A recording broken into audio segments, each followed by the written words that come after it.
Hey, Long Island, it's Fingers, your afternoon guy. Have I got a story for you?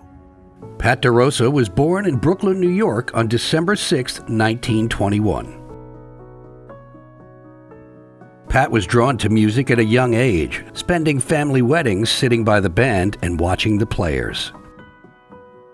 I was wondering because that was the instrument I wanted to play. I always wanted to play the saxophone, always wanted to play it.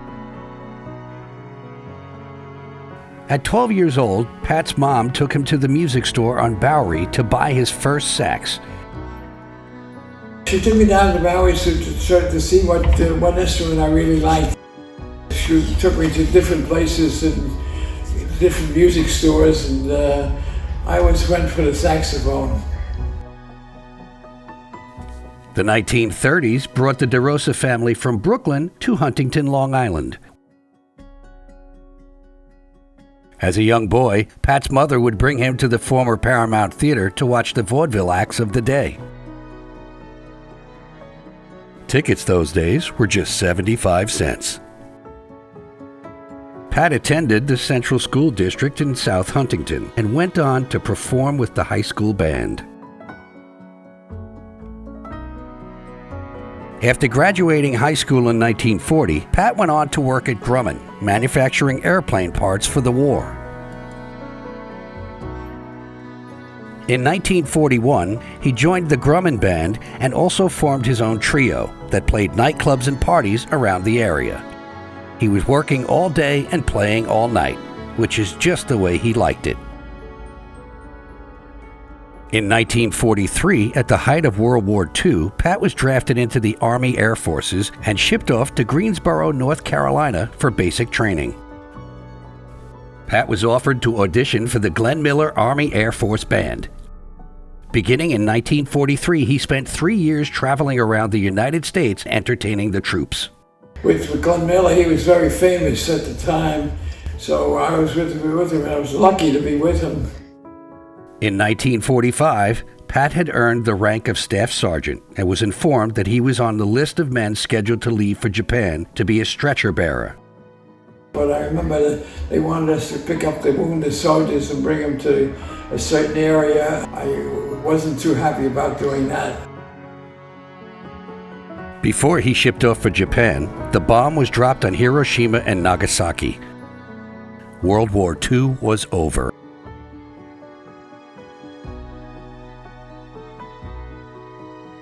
Pat returned to Long Island in 1946 and enrolled in Manhattan School of Music and got his bachelor's and master's in music education. I remember going to school there. It was kind of boring to me because most of the stuff I already knew. But anyway, I sat there and tried to do the best I could. The late 1940s saw Pat honing his craft throughout New York City at the Strand Theater, Waldorf Astoria Hotel, and Paramount Theater. He was honored to perform with legends of the era, including Bob Hope, Milton Berle, Andy Williams, Dean Martin, and Jerry Lewis. During this time, Pat was developing a name for himself in the city and received a phone call to perform with the big band legend Tommy Tucker in Chicago and Hollywood. In Hollywood, Pat rubbed shoulders with the biggest celebrities of the day, including Errol Flynn and Marlene Dietrich. Yeah, I saw a lot of different movie stars there. They picked you out of a whole band, so there must have been something special about you. Something, yeah, special about me, that's right. In the early 1950s, as big bands are dying out and work was scarce, Pat follows his other passion and becomes a music teacher at Huntington Elementary and South Huntington Memorial Junior High School. Pat was teaching all day and still performing at night, including at Milano's in Huntington, where he met his future wife, Constance. I had my eye on her, and I really liked her. She always told me that you took 3 weeks to call her. That's right, it did. I wanted to marry her.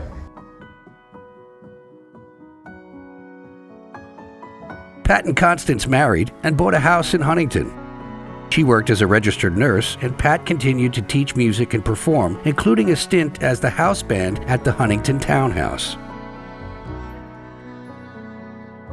Pat's true brush with greatness came in the 60s when he met jazz great John Coltrane, who asked for Pat to join him for a duet.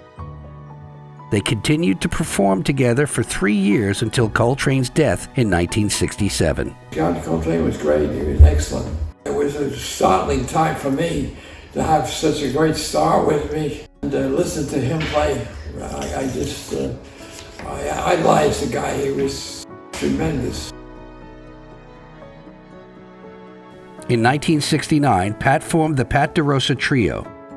The trio played clubs, weddings, parties, bar mitzvahs, and in 1969 performed at the first inaugural ball of President Richard Nixon.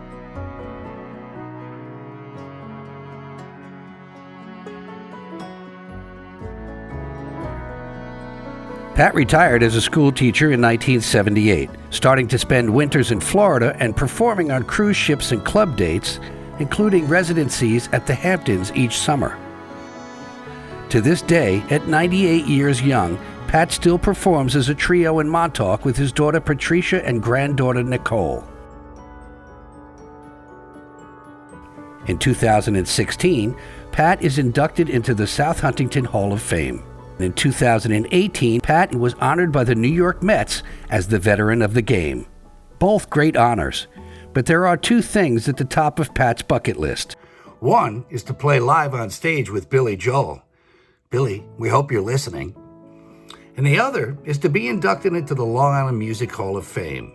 So, after 80 years as a professional musician, a music educator, and a veteran, I'm proud to say Pat Derosa is being inducted into the Long Island Music Hall of Fame class of 2021.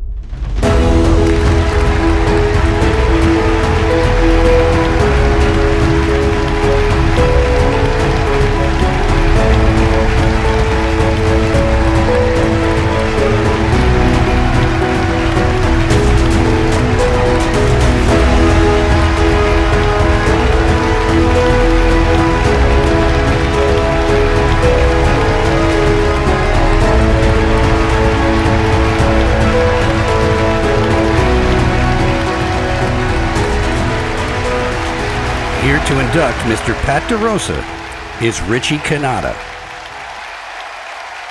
Hi everyone, my name is Richie Cannata and I'm here tonight to induct Pat Derosa into the Long Island Music Hall of Fame class of 2021.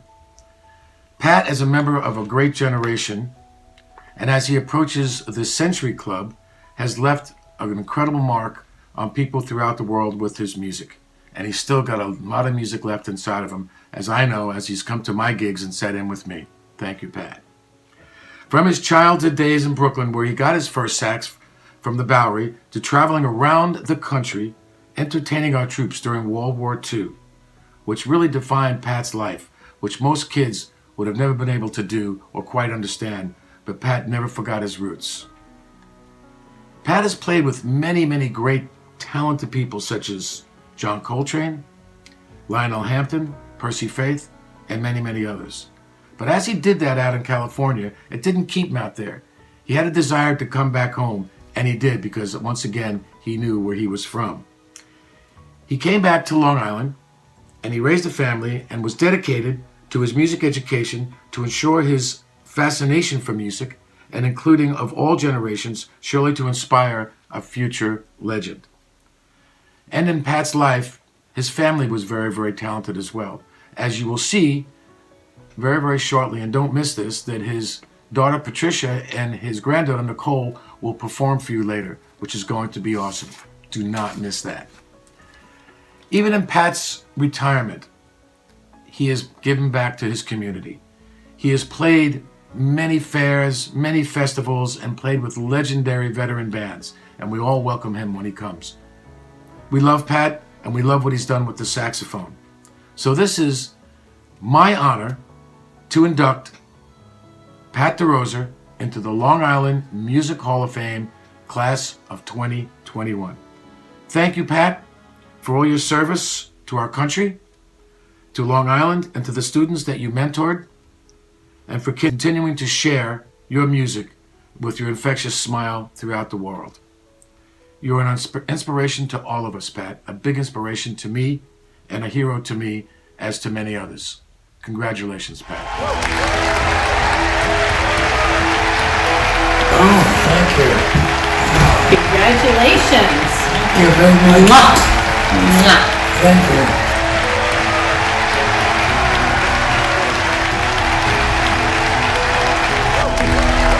Very, very honored to me. Thank you very much.